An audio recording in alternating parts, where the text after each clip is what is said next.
盗梦空间不是在盗梦，是在植入 Inception。 这部电影的中文名叫盗梦空间，但英文原名叫 Inception， 意思完全不一样。这个词拆开来看， In 是进入， Ception 来自拉丁语的 capere， 意思是抓取捕获。同一个词根还有一个更常见的亲戚 concept 概念， con 是一起， cept 还是抓取。 concept 就是把散落的信息抓到一起，形成一个完整的认知。而 inception 呢，是把这个认知从外面塞进去，让它在里面被接住。它不是盗取，不是空间，而是概念植入，把一个想法种进别人的潜意识里，让对方醒来以后以为那个想法是他自己想到的，从而对这个概念产生直取。 Hello， 大家好，我是王立杰。这是一部2010年的电影，距离今天已经16年了。很多人可能忘了剧情，有些人当年没看懂，还有些人可能压根没看过。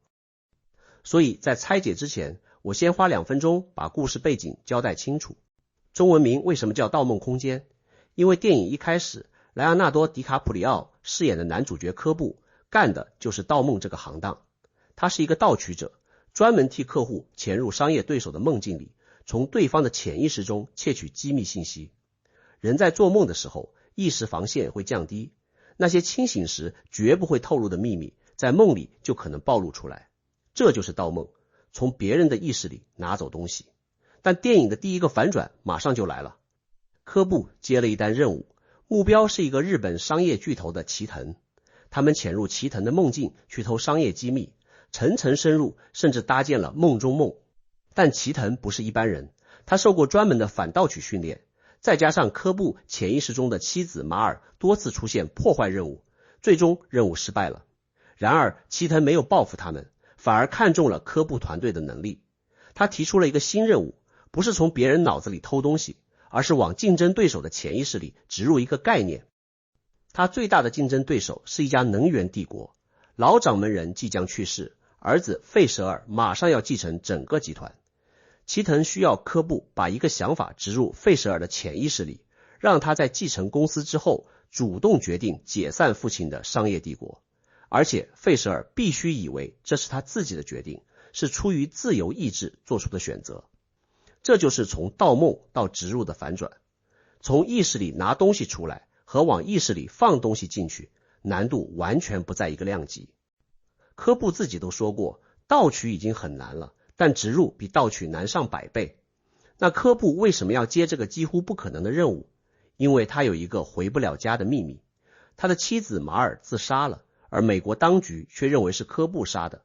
科布因此被通缉，流亡海外，无法入境美国，见不到自己的一双儿女。齐藤给了他一个他无法拒绝的条件，完成这次植入，我打一个电话，你在美国的所有指控全部消失。就这样，一个父亲对孩子的思念驱动了整部电影最核心的行动。科布组建了一支团队，要完成一件从未有人做到过的事，在3层嵌套梦境的最深处种下一颗种子，改变一个人的人生轨迹，而且让他以为这一切都是自己想到的。诺兰花了2个半小时讲这件事，怎样把一颗种子种进别人潜意识的最深处，然后让它自己生根发芽。这件事唯识学在1500年前已经用一个术语做了精确描述，那个术语叫熏习。今天我们用唯识学的种子理论重新拆一遍这部电影，你可能会发现诺兰对佛学的认知远超我们的想象。科布在说服齐藤的时候就抛出了一个问题，什么是最顽强的寄生虫？不是细菌，不是病毒，而是一个想法。一个成型的想法一旦扎进你的脑子，几乎不可能被根除。但科布的搭档亚瑟说，概念植入做不到。你可以从别人的梦里偷走一个想法，但你没法反过来种一个进去。原因很简单，科布亲自演示过，当我说别想大象的时候，你脑子里是不是立即就冒出了大象？但这不是你自己的想法，因为你知道是我告诉你的。被植入的人永远能追溯到那个想法的源头，真正的灵感是没办法伪造的。这个演示恰恰揭示了唯识学里一个关键的区分，并非所有的输入都能成为种子。你在街上被塞了一张传单，上面写着你应该辞职创业。你会辞职吗？不会，因为你清楚那是别人塞给你的，你对它有抗体。唯识学管这叫表层的接触不构成深层的熏习。种子要渗透进阿赖耶识，必须绕过你意识层面的审查机制。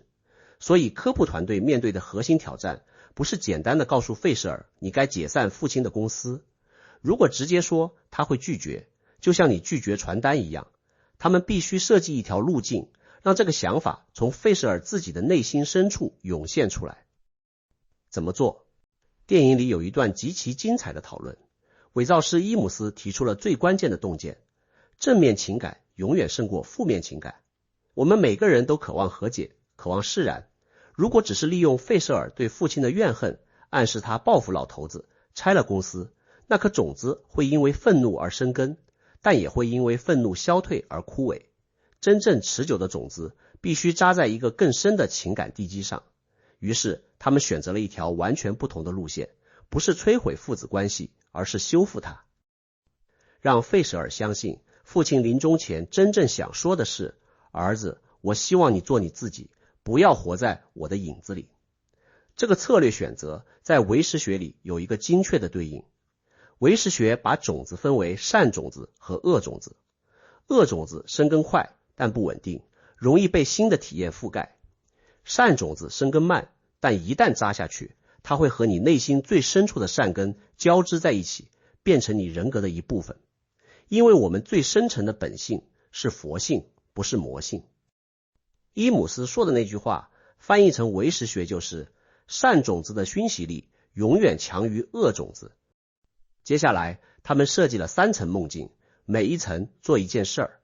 第一层梦境，伊姆斯给出了种子的表层形态，我不要走父亲的老路，这是初熏，种子第一次被存入。第二层梦境，科布用了一个极其大胆的手法，他直接告诉费舍尔，你在做梦，有人正在入侵你的潜意识，而我是来保护你的。这叫查尔斯先生策略。它的本质是什么？是让目标反过来与植入者合作，主动去探索自己潜意识深处的东西。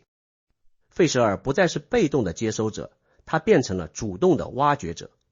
唯识学里，这对应的是如理作意，在正确的引导下，自己去觉察，去发现。种子不是被塞进去的，而是你自己从土里刨出来的。你以为你在发现真相，但那个真相的方向早就被设计好了。在说第3层之前，我需要先交代一个关键设定。这次任务用了极强的镇静剂，强到什么程度？如果你在梦里死了，你不会醒来，而是会坠入一个叫迷失域的地方，英文叫 limbo。 亚瑟的原话是未经构建的梦境空间，原始的无限的潜意识荒原，那里什么都没有，只有之前被困在那里的人留下的残骸。你会在里面困多久？几十年，甚至无限。而且当你最终醒来的时候，你的脑子可能已经变成一团浆糊，分不清什么是真实，什么是虚构。这个设定为后面的剧情埋下了巨大的伏笔。第3层梦境，费舍尔走进一间病房，他看到了垂死的父亲。父亲艰难地说出一个词：失望。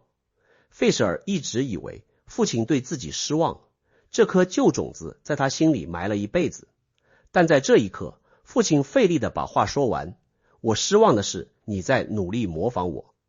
同一个词，同一颗种子，但因缘条件变了，他发出了完全不同的芽。费舍尔哭了，他终于相信父亲不是对自己失望，而是不希望自己活成父亲的复制品。这是整部电影的情感高潮。用唯识学来说，这一刻完成了现行熏种子的终极步骤。新的体验和旧的记忆缠绕在一起，新种子借着旧种子的根系扎入最深处，再也分不开了。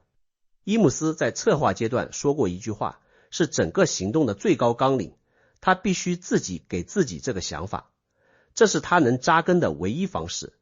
他必须看起来是自发的，这就是唯识学所说的变即所执。你把一个不属于你的东西误认为是你自己的。费舍尔醒来，以为解散公司是自己做出的决定，他以为那个决定来自他的自由意志，但那个决定的框架、情感，甚至触发他的那个关键词，全都是被设计的。唯识学的术语已经把每一步标注好了。诺兰花2个半小时构建了3层梦境叙事，唯识学用种子生现行，现行熏种子这10个字就说清楚了。但故事到这里没有结束，就在第3层任务即将完成的时候，科布潜意识中的马尔投射突然出现，一枪打死了费舍尔。因为镇静剂的作用，费舍尔没有醒来，而是直接坠入了迷失狱。与此同时，齐藤在第1层梦境中伤重不治，也死了，同样坠入了迷失狱。这时候，团队里的建筑师阿里阿德涅做了一个大胆的决定，他和科布一起再往下跳1层，进入迷失狱去救费舍尔。这已经是第4层了，在那里他们找到了被马尔扣押的费舍尔。阿里阿德涅用坠落的方式给费舍尔制造了一个梯机，把他从迷失狱里踢回了第3层，让他得以打开保险箱，看到父亲的遗嘱，完成整个植入。而科布选择留在迷失狱，不是为了陪妻子，而是为了去找齐藤。齐藤已经在迷失狱里度过了漫长的岁月，变成了一个孤独的老人。科布找到他，提醒他，这个世界不是真实的，回来吧，我们还可以一起做年轻人。齐藤拿起了桌上的枪，两人一起从迷失狱中醒来，回到了飞机上。所以你看，这次任务中，费舍尔、齐藤、科布加上陪科布下去的阿里阿德涅，一共4个人到达了第4层。迷失狱不是一个抽象的设定，它是这部电影最核心的赌注。一旦失败，不是任务失败那么简单，而是永远迷失在自己的潜意识深处，再也回不来。但电影最让人不寒而栗的，不是费舍尔的故事，也不是这次任务的惊险，是科布自己的过去。科布和妻子马尔曾经一起在迷失狱待了大约50年，他们在那里建造了整个城市，创造了自己的世界。但科布知道，那一切都不是真的。他想回到现实，而马尔已经分不清了。迷失狱变成了他的现实。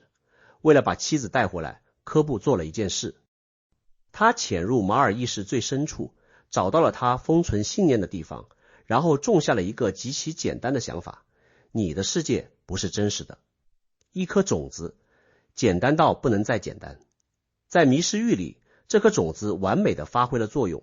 马尔终于接受了这不是现实，和科布一起选择了死亡来回到真实世界。但科布没有预料到的是，这颗种子在马尔醒来之后没有停止生长，它像癌细胞一样在他的意识里扩散。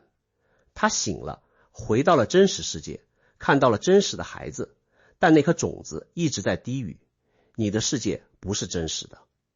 他已经和他的整个信念系统融为一体了。他开始相信，眼前这个有孩子、有丈夫的世界依然是梦境，而真正的醒来需要再死一次。马尔在结婚纪念日那天，坐在对面楼的窗台上，对科布说：我在等一列火车，一列会带我去远方的火车。你知道你希望他把你带到哪里，但你不确定。可那不重要，因为我们会在一起。然后他跳了下去。科布在电影最后才承认，我之所以知道概念植入是可能的，因为我对自己的妻子做过。费舍尔和马尔是同一枚硬币的两面。费舍尔的故事是善巧的熏习，种子选对了，扎根的方式选对了，方向也选对了，用正面情感引导，让种子和内心深处的善根交织。费舍尔醒来后，带着对父亲的和解继续生活。马尔的故事是失控的熏习，种子本身太简单太绝对，你的世界不是真的，它没有方向，没有边界，没有停止生长的机制，它渗透进了马尔信念系统的每一个角落，像根系一样蔓延，最终吞噬了他对整个现实的信任。唯识学对此有极其精准的警告。他说，熏习最危险的地方不在于种子本身的善恶，而在于种子的互为增上缘。一颗种子发芽不是孤立事件，它会唤醒跟它相关的其他种子，形成连锁反应。你的世界不是真的唤醒了，那孩子们也不是真的唤醒了，只有死亡才能回家，唤醒了一整片被污染的种子群落。电影里种下的是一颗种子，但它长出了根系，蔓延进了整片土壤。这就是为什么唯识学对修行者的要求不是种好种子，而是时刻觉察每一颗种子发芽的瞬间。因为你永远无法完全预测一颗种子会长成什么样。电影里还有一个容易被忽略的场景，科布在寻找药剂师尤素夫的时候，被带到一个地下室，里面躺满了人，上百个人，每天连在一台机器上共享同一个梦。尤素夫说，他们每天来这里，每次做4个小时的梦，在梦里就是40个小时。科布问他们为什么这么做，尤素夫说，你自己心里清楚，因为用了太强的镇静剂，普通的梦已经不够了，共享梦境成了他们唯一还能做梦的方式。科布问旁边的老人，他们每天来这里就为了睡觉？老人摇头，不，他们来是为了被叫醒，梦已经变成了他们的现实。先生，你又凭什么说你的现实比他们的更真呢？这个场景在2010年看是一个关于梦境成瘾的隐喻，在2026年看它像一个预言。今天你和 AI 的每一次对话都可能是一次微型的概念植入。普林斯顿和剑桥的研究者管这叫信念卸载。你把购物清单存进手机，那叫认知卸载，卸载的是信息。但当你频繁的把我该怎么看，这件事这样做对不对这类判断交给 AI， 被卸载出去的就不是信息了，而是信念本身。AI 框架了问题，你接受了框架，种子种下了，你按这个信念行事，行动强化了信念，种子发芽了。时间过去了，你不再记得它的来源，你只是觉得这就是我自己的看法，一直都是。但跟电影有一个关键的不同，电影里植入需要科布这样一个有明确意图的操纵者， AI 不需要，没有人在后台策划， AI 被优化成让你感到被理解、被认同，它自然而然地给出让你觉得你是对的那种回答。这不是阴谋，是优化目标的副产品，没有意图反而更难被察觉。唯识学在这一点上走得比诺兰更远。他说，真正的熏习大部分时候本来就没有意图。你走过一条街，闻到一股香味，那股香味就在你的阿赖耶识里留下了一颗种子，没有人设计这次熏习，它就是发生了。尤素夫地下室里那些人也一样，没有人逼他们来，他们只是每天做梦，每天被微小的体验熏习，直到梦变成了现实，现实变成了异乡，而且尺度完全不同。电影里一次只植入一个人， AI 系统每天在和数十亿人对话。当数十亿人把信念、判断交给同样几个系统，唯识学管这叫共业，大量众生的种子模式高度趋同，未来同时发芽，构成共享的集体现实。从前共业的形成需要几代人的文化传承，现在几个 AI 系统在几年之内就可能做到。电影的最后有一个著名的道具，陀螺。科布用陀螺来区分梦境和现实。在梦里，陀螺永远不会停，在现实里，它会因重力倒下，这是它的锚点。唯识学也有一个功能完全一样的工具，叫正念。正念不是让你停止思考，也不是让你变得平静，正念是让你在每一个念头升起的瞬间，看见这个念头是什么，它从哪里来，它是种子自动发芽的结果，还是你经过觉察之后的真实判断。正念就是意识领域里的陀螺，帮你区分这是梦还是醒。但电影最后一个镜头才是全片最耐人寻味的。科布回到家，看到了孩子们的脸，他把陀螺放在桌上，让它旋转，然后转身走向孩子。陀螺在转，在转，画面切黑，我们不知道他有没有倒下。16年来，所有人都在争论，那到底是梦还是现实？但如果从唯识学的角度看，诺兰给出的恰恰是最精确的回答。唯识学说，你以为你醒着的这一层本身就是一层梦，你在这一层的所有感知、判断、信念，都是种子在阿赖耶识里发芽后投射出来的。你看到的世界不是客观实在，是意识深处的种子群落协同渲染的一场大型幻觉。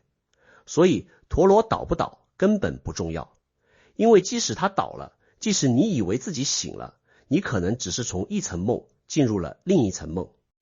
科布最后放下陀螺，不是因为他确认了答案，是因为他做出了一个选择。不管这是梦还是醒，我都在这一层好好活。这不是放弃，这恰恰是唯识学说的转识成智的起点。你不再执着于分辨梦和醒的边界，你开始觉察每一颗种子发芽的瞬间，不是为了阻止它发芽，而是在它发芽的那一刻看见它。马尔没能做到这一点，那颗你的世界不是真的种子在他的意识里无限生长，他始终没有觉察到那不是他自己的领悟，而是科布种下的。他以为自己在追求觉醒，其实是在被一颗失控的种子推着走。费舍尔也没能做到，他以为自己和父亲达成了和解，以为那个决定是发自内心的。他永远不会知道，那个改变他人生的瞬间是被6个人精心设计的。真正的觉醒者是能够在种子发芽的那一刻看见它的人，不是不让种子进来，那不可能，而是在它冒芽的瞬间问自己，这是我的还是被种下的？最后给很多当年没看懂或者已经忘了剧情的朋友解密一下这部电影里埋得最深的那条故事线，科布的妻子马尔到底是怎么死的？科布为什么会被通缉？前面我们说过，科布和马尔曾经一起在梦境最深处的迷失域生活了大约50年，他们在那里建造城市，创造世界，像神一样活着。但科布知道那一切都不是真的，而马尔已经完全沉浸其中，不愿离开。为了把他带回现实，科布潜入他意识最深处，种下了一颗种子，你的世界不是真实的。这颗种子成功了，马尔接受了眼前的一切都是梦，和科布一起在梦中死亡，回到了真实世界。但问题是，这颗种子太简单，太绝对了，它没有附带任何停止条件。回到现实之后，他继续在马尔的意识里生长。他开始怀疑眼前的这个世界，有丈夫，有孩子，有正常生活的这个世界也是一层梦。他坚信只有再死一次才能回到真正的现实。在结婚纪念日那天，马尔坐在对面大楼的窗台上，要求科布跟他一起跳下去。科布拼命劝他，你想想孩子们，想想詹姆斯，想想菲利帕。但马尔说，那些孩子也是梦里的投影，真正的孩子在上面等着我们。更可怕的是，为了逼科布一起跳，他提前做了一件事，他找了3位精神科医生，证明自己神志正常，然后给律师留了一封信，声称自己长期遭受丈夫的虐待和死亡威胁。这样一来，如果科布不跟他一起跳，他一个人死了之后，警方就会按照他留下的证据起诉科布谋杀，孩子会被带走，科布会坐牢，他堵死了科布所有的退路。然后他跳了，科布没有跟他跳，所以一切按照马尔设计的剧本发生了。警方认定科布杀了妻子，他被迫逃离美国，从此见不到自己的一双儿女。这就是为什么科布需要齐藤的帮助，这就是为什么他愿意接下这个几乎不可能的植入任务。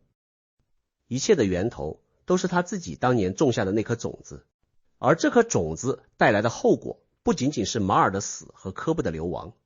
在整部电影里，每当科布进入梦境执行任务，马尔的投射就会不受控制的出现，他会破坏任务，伤害队友，刺杀目标。科布越是试图压制他，他就出现的越频繁，越暴烈。他的队友问，你能不能控制他？科布说，他是我的潜意识，我控制不了。这就是唯识学说的，种子一旦种下，你就不再是他的主人。他在你的阿赖耶识里按照自己的逻辑生长，不需要你的许可，不接受你的管理。科布对马尔的愧疚变成了一颗不断自我强化的种子，他越愧疚，马尔的投射就越真实，投射越真实，他就越愧疚。种子生现行，现行熏种子，循环不止。直到电影最后，科布在迷失域再次面对马尔的投射，这一次他没有逃避，没有压制，他对他说，我想你，想到无法承受，但我们已经拥有过我们的时光了，我必须放你走。然后他说了全篇最残忍也最清醒的一句话，你只是一个影子，你是我能做到的最好的版本，但你不够好。因为你不是他。这一刻，科布终于看见了那颗种子，他不是在赶走马尔，而是在觉察眼前这个人不是他的妻子，是他的愧疚投射出来的幻象。他花了整部电影的时间才学会在种子发芽的瞬间看见它。所以你看，这部电影的两条线最终指向了同一个主题。费舍尔的故事讲的是一颗种子如何被精心种下，改变一个人的人生。科布的故事讲的是一颗种子如何失控生长，摧毁一个人的人生。而最终的出路不是不种种子，那不可能，而是学会觉察。回到最开始的问题，你和 AI 的每一次对话都可能是一次微型的概念植入，不需要科布，不需要3层梦境，不需要任何人策划，它就这样自然的发生了。你的防线在哪里？不是停止使用 AI， 也不是对 AI 给你的每一个回答都抱持怀疑，而是在每一次被说服的瞬间停下来，问自己一个问题：如果我从未把这件事告诉过 AI， 我会形成同样的信念吗？这个问题不保证你能找到答案，但它保证了一件事：你在觉察，你的陀螺还在转着。那你觉得你更多是在种子里醒来的那个人，还是还没意识到种子存在的那个人？评论区聊聊。我是王立杰，我们下期见。等一下，如果你此刻还没关掉视频，我再给你分享一个更深的见解。在第3层梦境中，当费舍尔看到自己父亲时，那个父亲本人已经去世了，他不可能加入这个梦境，所以父亲说的话，保险箱里的遗嘱，儿时父亲给他做的那架小风车，全都是费舍尔自己深层潜意识的投射。父亲说失望是因为儿子在模仿他，而不是做自己。